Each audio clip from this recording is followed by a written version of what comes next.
رب اشرح لي صدري ويسر لي أمري واحلل عقدة من لساني يفقه قولي۔ قابل عزت احترام بزرگوں، عزیز دوستوں اور بھائیوں، انسان اس دنیا میں رہتے ہوئے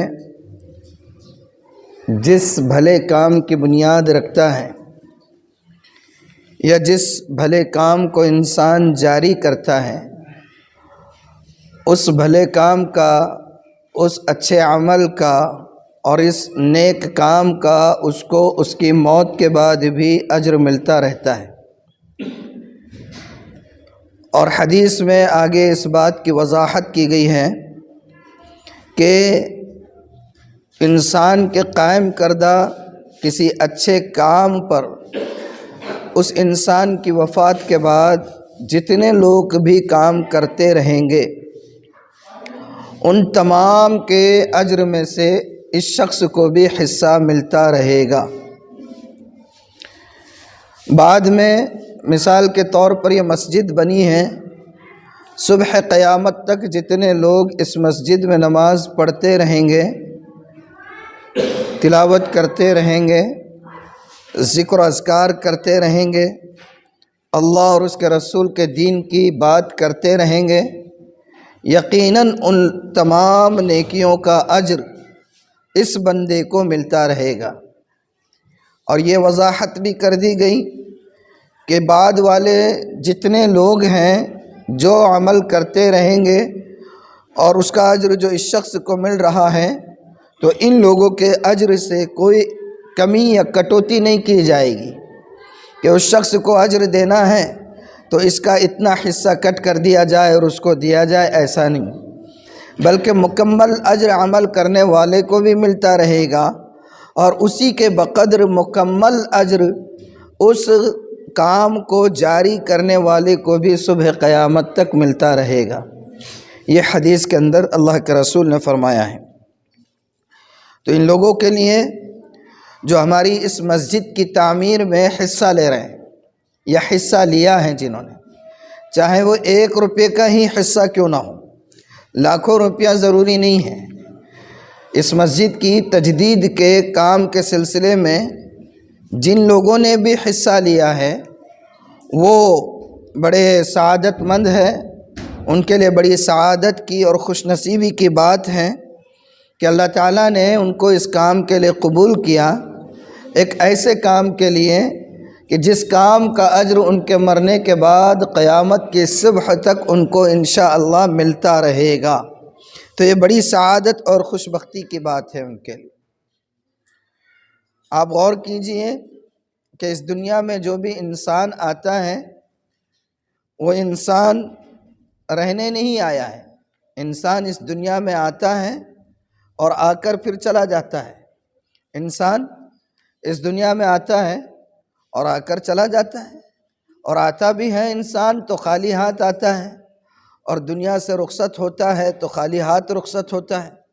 ظاہر سی بات ہے کہ کوئی بھی انسان جب دنیا میں آتا ہے تو کوئی چیز لے کر نہیں آتا ہے اور نہ ہی کوئی چیز ساتھ میں لے کر جاتا ہے۔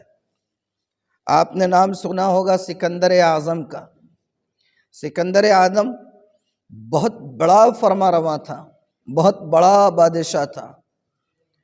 اس کی بادشاہت کا عالم یہ تھا کہ مورخین لکھتے ہیں کہ تقریباً دنیا کے آدھے حصے پر اس کی حکمرانی تھی، دنیا کے آدھے حصے کو اس نے فتح کر لیا تھا سکندر اعظم۔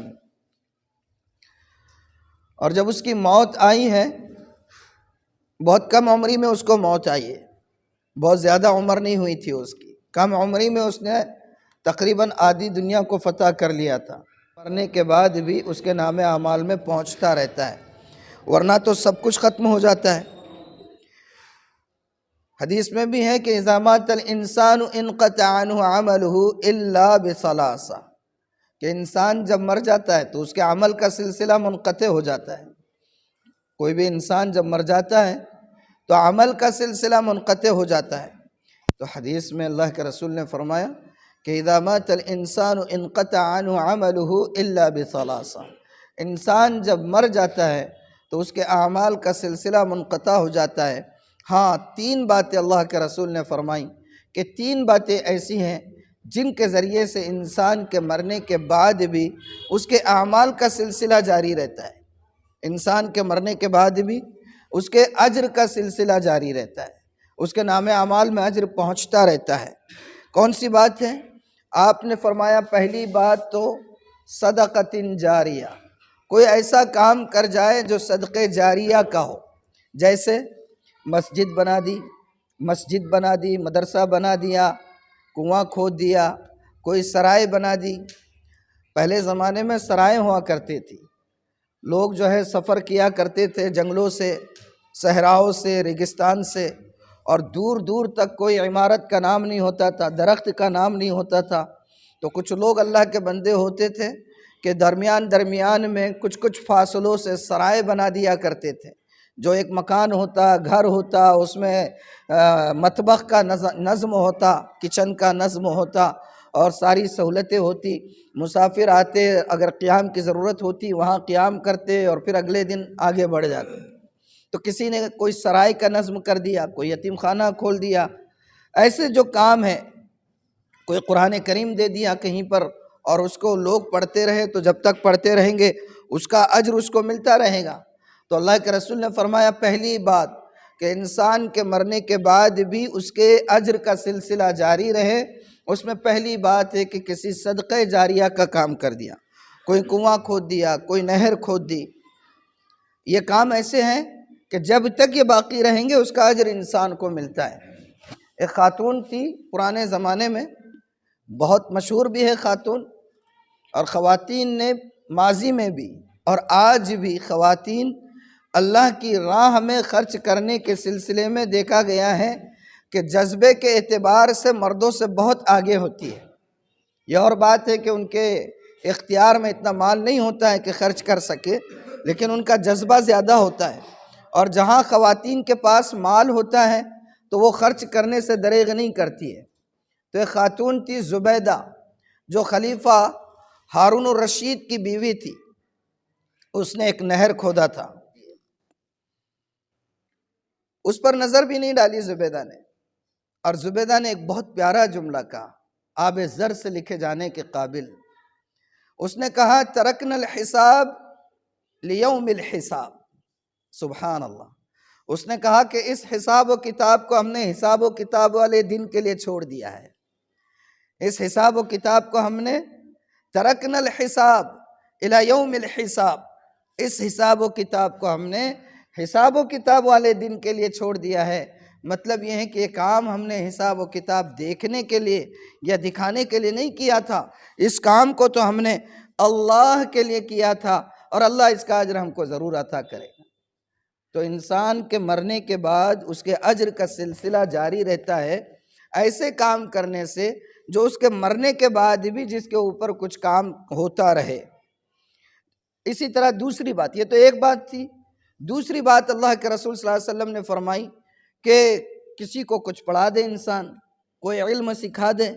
تو ظاہر سی بات ہے کہ اگر کسی نے کسی کو کوئی چیز پڑھائی ہے، علم سکھایا ہے، تو اس کے سکھائے ہوئے علم کا سلسلہ وہاں منقطع نہیں ہو جاتا ہے، بلکہ اگر اس نے کسی کو کچھ پڑھایا ہے تو زندگی میں کبھی نہ کبھی وہ بات کسی اور کو سکھائے گا، اور یہ سلسلہ چلتا رہے گا۔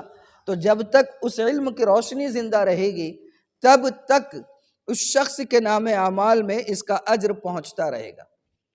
استاد کا درجہ کم نہیں ہوتا ہے۔ لوگ جو ہے استاد کو، اور خاص طور پر مدارس کے اساتذہ کو یا پھر عصری اداروں کے بھی ان اساتذہ کو جو پرائیویٹ اسکول اور کالجز کے ہوتے ہیں، جن کی سیلریز کم ہوتی ہے، بہت کمتر نگاہ سے دیکھتے ہیں۔ آج کل مقام، معیار اور شرافت کا معیار کیا ہے؟ سیلری کس کی زیادہ ہے؟ شرافت کا معیار، عزت کا معیار کیا ہے؟ سیلری کس کی زیادہ ہے؟ ایسے اساتذہ، ایسے ٹیچر اور مدارس کے وہ اساتذہ جو اپنا خون جگر سینچ کر اپنے شاگردوں کے سینوں میں علم کا نور بھرتے ہیں، ان کی آج قدر نہیں کی جاتی ہے، ان کا مقام کچھ کم نہیں ہے۔ جتنے طلبہ کو انہوں نے علم کی بات پہنچائی ہے، ان باتوں کا اجر انشاءاللہ قیامت تک ان اساتذہ کے نام اعمال میں بھی پہنچتا رہے۔ معمولی مقام نہیں ہوتا ہے اساتذہ کرام کا۔ تو یہ دوسری بات ہوئی۔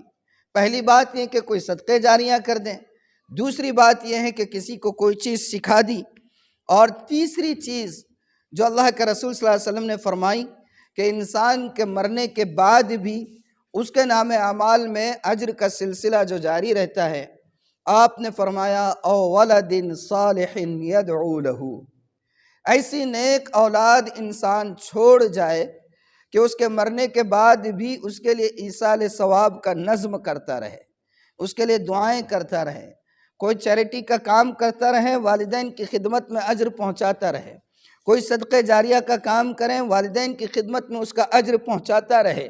بلکہ انسان کے پہنچانے کی ضرورت نہیں ہے، اگر انسان نے کوئی نیک اعمال کیا، اللہ کی ذات سے امید ہے کہ اس کے مرحوم والدین کے نام اعمال میں اس بندے کے اعمال کا حصہ ضرور رہے گا۔ یہ بات میں یوں ہی نہیں کہہ رہا ہوں، میں آپ کو ایک بات بتاتا ہوں کہ پرانے پیغمبروں میں سے کسی پیغمبر کی حیات مبارکہ کے سلسلے میں ایک بات یہ آئی ہے کہ وہ کہیں سے گزر رہے تھے، راستے میں کچھ قبریں نظر آئی، ایک قبر کے پاس سے جب گزر رہے تھے تو انہیں محسوس ہوا کہ قبر کے اندر عذاب جاری ہے۔ پیغمبر ہیں، ہر ایک کو یہ چیزیں نظر نہیں آتی ہیں، لیکن اللہ اپنے جن بندوں کو چاہتا ہے کچھ ماوراء چیزیں دکھا دیتا ہے، کچھ انویزیبل چیزیں بھی کچھ بندوں کو نظر اللہ جو ہے دکھا دیا کرتے۔ پیغمبر ہیں، ان کو نظر آیا کہ کسی بندے کو عذاب ہو رہا ہے، لیکن اللہ کے نظام میں مداخلت کا کس کو یارہ ہو سکتا ہے؟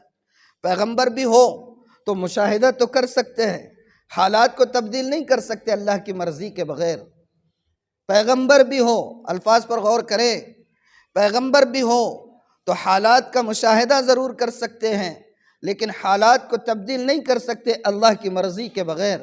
چہ جائیں کہ ہم یہ سمجھیں کہ ایک چادر کسی مزار پر اڑا دیں اور وہ ہمارے حالات کو بدل دیں، تو اس سے بڑی جہالت، اس سے بڑی نادانی، اس سے بڑا ظلم اور اس سے بڑا شرک اور اس سے بڑی احسان ناشناسی کیا ہوگی کہ مسبب الاسباب کو مانتے ہوئے کسی اور کو سمجھے کہ یہ حالات کو بدل کر رکھ دیں گے۔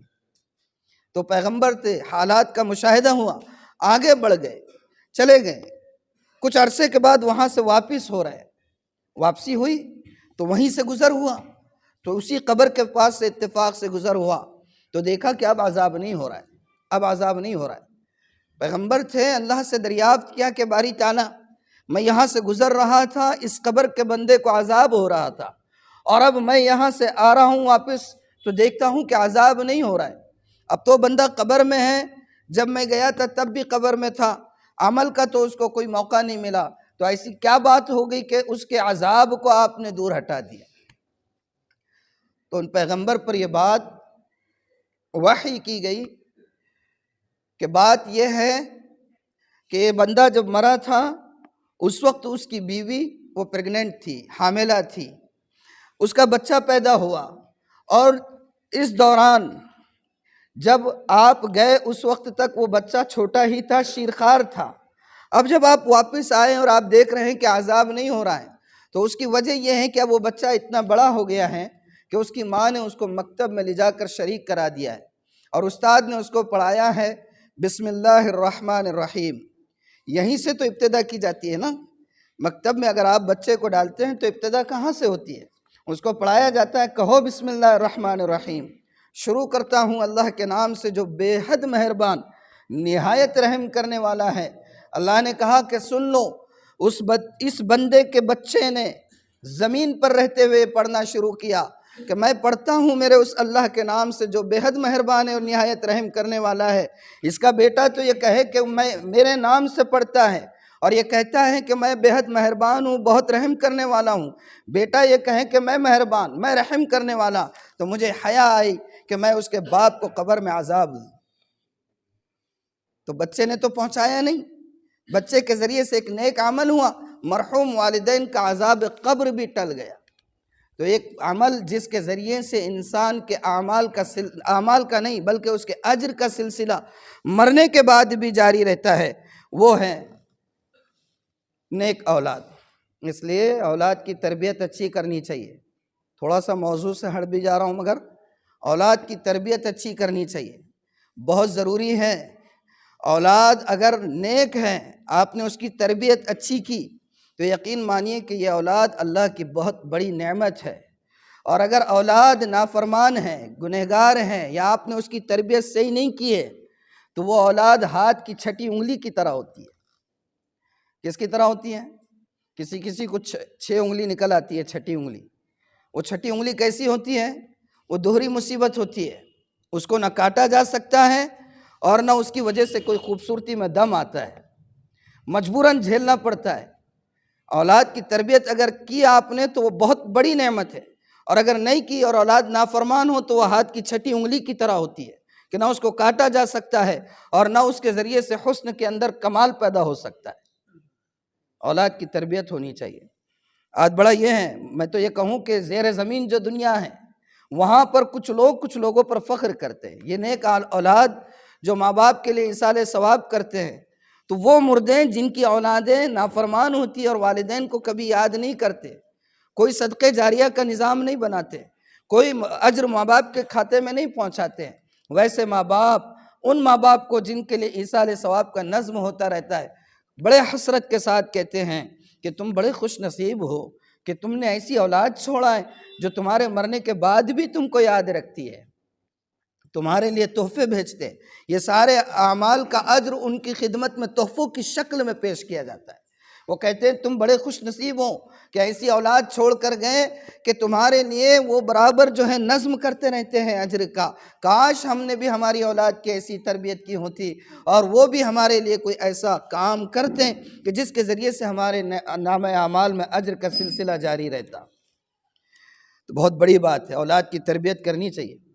جن لوگوں نے بھی اس مسجد کی تعمیر میں حصہ لیا ہے، چاہے وہ 1 روپے کے ذریعے ہو، چاہے لاکھوں روپے کے ذریعے سے ہو، یقیناً وہ صدقہ جاریہ ہوگا ان کے لیے بھی اور ان کے مرحوم والدین کے لیے بھی۔ خانہ خدا میں بیٹھ کر یہ بات کہہ رہا ہوں کہ بہت بڑا اجر ہے جو انہوں نے اپنے والدین کی خدمت میں پیش کیا ہے۔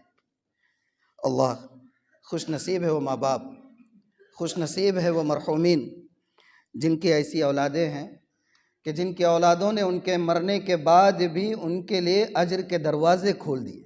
یہ اجر کے دروازے ہیں، یہاں پر لگایا ہوا ایک پتھر، یہاں پر لگایا ہوا ایک ذرہ مرحوم والدین کے لیے اجر کے دروازے کھولنے والا عمل ہے۔ اللہ تعالیٰ اس کو قبول فرمائے، اور یہ کام اللہ کی توفیق کے بغیر ممکن نہیں ہے۔ اللہ کی توفیق نہ ہونا تو بندہ پھر تبصرے کرتا ہے، اللہ کی توفیق نہ ہونا بندہ تبصرے کرتا ہے، کہاں سے ہم کیوں دینا، پورے کرنا، کروڑ پتی ہے، لکھ پتی ہے، ارب پتی ہے، کیا ضرورت ہے، ہمارے پاس آئے نہیں تو کئی کو کرنا۔ جب اللہ کی توفیق نہیں ہوتی ہے تو ایسے تبصرے آتے ہیں۔ کوئی کام بھی اللہ کی توفیق کے بغیر ممکن ہی نہیں۔ میری طلب بھی کسی کے کرم کا صدقہ ہے، میری طلب بھی کسی کے کرم کا صدقہ ہے، یہ قدم خود اٹھتے نہیں اٹھائے جاتے ہیں، یہ قدم خود اٹھتے نہیں اٹھائے جاتے ہیں۔ اللہ اگر توفیق نہ دے انسان کے بس کا کام نہیں، اللہ اگر توفیق نہ دے انسان کے بس کا کام نہیں۔ فیضان محبت عام صحیح، عرفان محبت عام نہیں۔ اللہ کی محبت کا عرفان عام نہیں ہوتا ہے، وہ توفیق ہی سے ملتا ہے۔ بہرحال بالکل تقریر کے آغاز میں نے 2 آیتیں پڑھی تھی، سورۃ المنافقون کی 2 آیتیں، آیت نمبر 10 اور 11 میں نے تلاوت کی تھی۔ اس میں اللہ تعالیٰ نے ایک بڑے حسرت بھرے منظر کو بیان فرمایا ہے، بہت حسرت بھرے منظر کو۔ اللہ تعالیٰ نے اس آیت میں فرمایا ہے کہ وَأَنفِقُوا مِمَّا رَزَقْنَاكُم مِّن قَبْلِ أَن يَأْتِيَ أَحَدَكُمُ الْمَوْتُ فَيَقُولَ رَبِّ لَوْلَا أَخَّرْتَنِي إِلَىٰ أَجَلٍ قَرِيبٍ۔ اللہ تعالیٰ فرماتے ہیں جو مال ہم نے تم کو دیا ہے اس میں سے خرچ کرو۔ ایک وقت ایسا آئے گا کہ جب انسان پر موت طاری ہوگی یا مر چکا ہوگا تو وہ اللہ سے کہے گا باری تعالیٰ تھوڑی سی مہلت اور دے دو، اب میں جا کر کچھ صدقہ کر کے آتا ہوں، کچھ نیک اعمال کر کے آتا ہوں۔ اللہ تعالیٰ آگے فرما رہے ہیں کہ وَلَن يُؤَخِّرَ اللَّهُ نَفْسًا إِذَا جَاءَ أَجَلُهَا، کہ جب کسی انسان کی موت کا وقت آتا ہے تو اس کے بعد ہم کسی کو ذرہ بھر کی بھی مہلت نہیں دیتے۔ جو کچھ کرنا ہے زندہ رہتے ہوئے کرنا ہے، جو کچھ کرنا ہے زندگی میں کرنا ہے، جو کچھ کرنا ہے صحت کے ساتھ کرنا ہے۔ مرتے وقت تو سب کی آنکھیں روشن ہو جاتی ہے، ساتوں طبق روشن ہو جاتے ہیں، آنکھیں تو بہت دور کی بات ہے۔ جو کچھ کرنا ہے صحت کے ساتھ کرنا ہے، جو کچھ کرنا ہے جیتے جی کرنا ہے۔ مرتے وقت تو انسان کی آنکھیں کھل جاتی ہیں جب آدمی چاہتا ہے کہ میں خرچ کر دوں، اگر اس وقت کوئی وصیت بھی کرے تو وصیت نہیں مانی جاتی ہے۔ اگر کوئی وصیت بھی کر لے تو وصیت پھر پوری نہیں مانی جاتی ہے، صرف 1/3 کا خیال رکھیں گے کہ چلو بھئی بہت محنت کیا تھا کمانے کے لیے، صرف 1/3 کا خیال کیا جائے گا، باقی وارثوں کا بن جاتا ہے۔ ہاں جیتے جی اگر آپ نے پورا لگا دیا تو کوئی آپ کو روکنے والا نہیں، پورا لگا دیا۔ بہرحال آگے اللہ تعالیٰ نے فرمایا واللہ خبیر بما تعملون، اور جو کچھ تم کرتے ہو اللہ اس سے باخبر ہے۔ تو 3 ذرائع ہیں جس کے ذریعے سے انسان کے نام اعمال میں اس کے اجر کا سلسلہ جاری رہتا ہے۔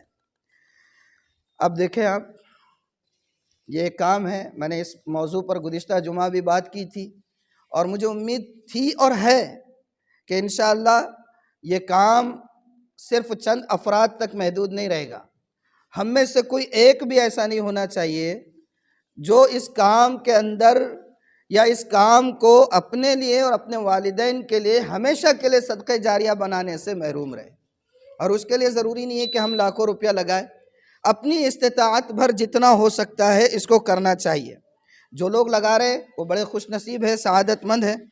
انسان جو ہے ظاہر سی بات ہے کہ خالی ہاتھ آیا ہے خالی ہاتھ ہی جانے والا ہے، برابر ہے نا، کوئی چیز باقی نہیں رکھنا چاہیے۔ سہل بن عبداللہ تشتری ایک بہت بڑے بزرگ گزرے ہیں، سہل بن عبداللہ تشتری۔ ان سے کسی نے کہا حضرت جو کچھ آتا ہے سب خرچ کر دیتے ہو، اولاد کے لیے بھی نہیں رکھتے ہو، کچھ تو ذرا خیال کیا کرے، اولاد چھوٹی چھوٹی ہے، جو بھی آ رہا ہے پورا خرچ کر دے رہے، اولاد کے لیے بھی کچھ نہیں رکھ رہے، یہ تو ظلم ہے۔ تو حضرت سہل بن عبداللہ تشتری نے فرمایا بھائی بات یہ ہے، مجھے ایک بات بتائیے آپ، کہ اگر کوئی شخص اپنے ایک مکان سے دوسرے مکان میں منتقل ہو رہا ہو تو وہ کیا کرے گا؟ اپنا پورا ساز و سامان اور گھر کا جتنا بھی اثاثہ ہے وہ سب اس دوسرے گھر میں منتقل کرے گا یا اپنے پہلے گھر میں چھوڑ کر اکیلا چلا جائے گا وہاں؟ تو کہنے والے نے کہا کہ حضرت ظاہر سی بات ہے، ایک گھر کو چھوڑ کر دوسرے گھر جا رہا ہے تو یہ گھر میں جتنا سامان ہے پہلے وہ سب سامان وہاں منتقل کرے گا، بعد میں اس گھر میں منتقل ہوگا۔ تو حضرت نے فرمایا میں بھی تو وہی کر رہا ہوں بھائی، میں بھی تو وہی کر رہا ہوں، میری اولاد کا رزق کا ٹھیکہ بھی اسی اللہ نے لیا ہے جس نے میرے رزق کا ٹھیکہ لے رکھا تھا۔ میں اپنے آخرت کے گھر کی طرف روانہ ہو رہا ہوں تو کیوں نہ میں اپنے آخرت کے گھر کی تیاری پہلے کروں، ان کا وہ دیکھیں گے۔ تو تیاری اپنی اور اپنے مرحوم والدین کے لیے کرنا ہے، ایسا نہیں ہے کہ بالکل بھی فقیر بنا کر نہیں چھوڑنا ہے، جیتے جی نظم کرنا ہے۔ دوسری بات، اور ایک بات بتاؤں آپ کو، حضرت بایزید بسطامی رحمہ اللہ، نام سنا ہوگا، بہت مشہور بزرگ ہیں۔ ان سے کسی نے ایک مرتبہ کہا کہ حضرت بتائیے کتنے مال پر زکوٰۃ فرض ہوتی ہے، کتنے مال پر زکوٰۃ فرض ہوتی ہے؟ حضرت نے فرمایا میرا مسلک بتاؤں یا علماء کا مسلک بتاؤں؟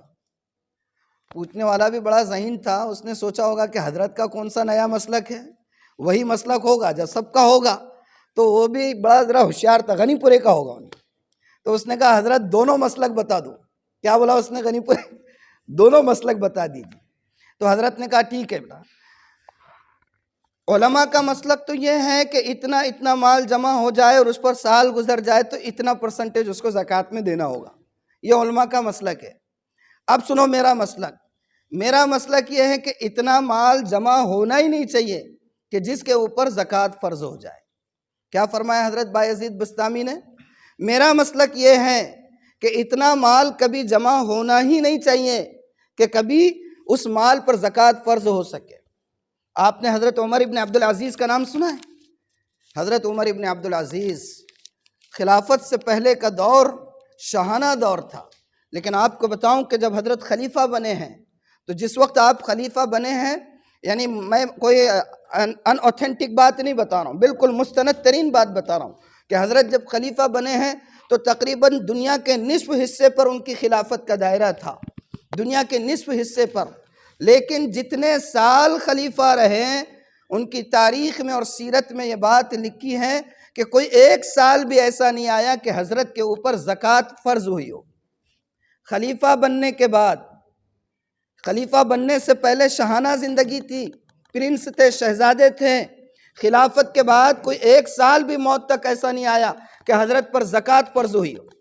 آج تو کارپوریشن میں کوئی کارپوریٹر بن جائے، چند سال نہیں جی، چند مہینے گزر جانے دیجئے، محل بن جاتا ہے، کارخانہ بن جاتا ہے، اور نسلیں کھا سکیں ویسا تیار کر لیتے ہیں۔ میں جو ہے پارلیمنٹ کی بات نہیں کر رہا ہوں، میں منترالیہ کی بات نہیں کر رہا ہوں، میں کارپوریشن کی بات کر رہا ہوں۔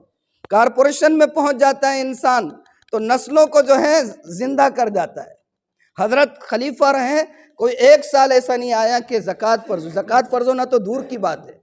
ان کی بہت ساری بیٹیاں تھیں، ایک مرتبہ گھر میں آئے تو بیٹی بات کر رہی ہے، منہ پر ہاتھ رکھ رہی ہے، دوسری بیٹی بھی بات کر رہی ہے، منہ پر ہاتھ رکھ رہی ہے۔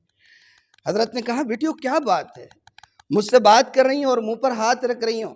تو بیٹیوں نے کہا ابو جان بات یہ ہے کہ گھر میں پکانے کے لیے کچھ نہیں تھا اور بھوک کی شدت زیادہ تھی، اس لیے ہم سب نے جو ہے پیاز سے روٹی کھا لی، اور وہ پیاز کی مہک جو ہے وہ بات کرتے ہوئے باہر آ رہی ہے۔ ہمیں ایسا لگا کہ ہمارے ابو جان کو اس سے اذیت نہیں ہونی چاہیے، اس لیے ہم یہ ہاتھ ایسے رکھ رہی ہے۔ حضرت کے آنکھوں میں آنسو آئے اور حضرت نے فرمایا بیٹیوں سنو، تمہارے باپ کے سامنے دو آپشن تھے، تمہارے باپ کے سامنے دو آپشن تھے۔ ایک آپشن تو یہ تھا کہ میں بہت عیش کی زندگی گزارتا، خوشحالی کی زندگی گزارتا اور تمہیں بھی جو ہے خوشحالی فراہم کرتا، لیکن اس کی وجہ سے مجھے جہنم کا منہ دیکھنا پڑتا اور ہو سکتا ہے کہ تم بھی جہنم میں چلی جاتی۔ اور دوسرا آپشن یہ تھا کہ میں تھوڑی تکلیف جھیلوں اور تم بھی تھوڑی سی تکلیف جھیلو، اور اس کے عوض اللہ تعالی ہمیں ایٹرنل جو ہے دائمی جنت کی نعمتوں سے اللہ تعالی ہمیں سرفراز کر دے۔ میں نے اس دوسرے راستے کو اختیار کیا، زندگی بھر میں نے کوئی ایک لقمہ بھی حرام کا تمہیں نہیں کھلایا کہ کہیں تم اور میں جہنم رسید نہ ہو جائے۔ تو یہ زندگی عارضی ہے، یہ زندگی عارضی ہے۔ یہاں انسان جب تک ہے جب تک ہی عمل کا موقع ہے، جب اس کی سانس ختم ہوگی اور سانس کی ڈور ٹوٹ گئی، اسی کے ساتھ ساتھ اس کے عمل کا سلسلہ منقطع ہو جاتا ہے۔ لیکن ہمیشہ کی زندگی کو آباد رکھنے کے لیے کچھ کام ایسے کرنے ہوتے ہیں کہ مرنے کے بعد بھی وہ کام کے ذریعے سے اجر کا سلسلہ جاری رہیں۔ او غنی پورے والو، خوش نصیب ہیں ہم لوگ کہ ہمارے سامنے ایک کام ایسا آیا ہوا ہے کہ جس کے ذریعے سے کچھ ہاتھ بٹا کر ہم اپنے لیے اور اپنے مرحومین کے لیے بھی جو ہے ایک دائمی اجر کا ایک نظام گھر بیٹھے کر سکتے ہیں۔ اللہ سب کو توفیق دے۔ وما علینا الا البلاغ۔